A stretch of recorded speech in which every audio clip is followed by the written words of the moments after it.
বৃহস্পতিবার সন্ধ্যায় প্রকাশ হলো বেহুলা দরদি সিনেমার ট্রেলার।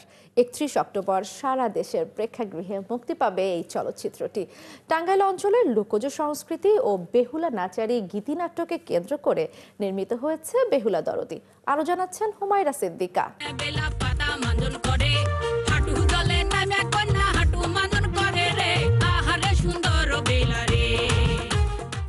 টাঙ্গাইল সহ আশেপাশের কয়েকটি জেলায় একসময় বেহুলা ও লক্ষিন্দরের কাহিনীকে কেন্দ্র করে গীতিনাট্য বেহুলা নাচারি পালা প্রদর্শিত হতো।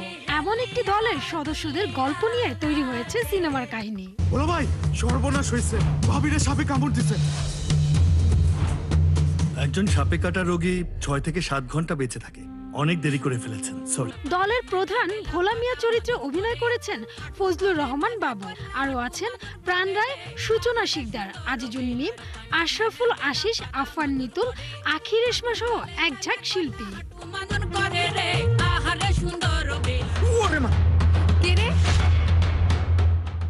পুরো সিনেমার শুটিং হয়েছে টাঙ্গাইলে। উৎসব অরিজিনালসের ব্যানারে জাহিদুল ইসলাম প্রযোজিত বেহুলা দরদি সিনেমাটি পরিচালনা করেছেন সবুজ খান। সিনেমাটি সম্পাদনা করেছেন আমিনুল শিকদার এবং সঙ্গীত পরিচালনায় ছিলেন নির্ঝর চৌধুরী।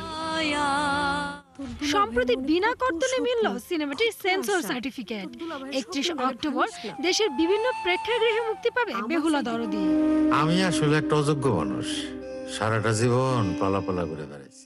হুমায়রা সিদ্দিকা, ৭১।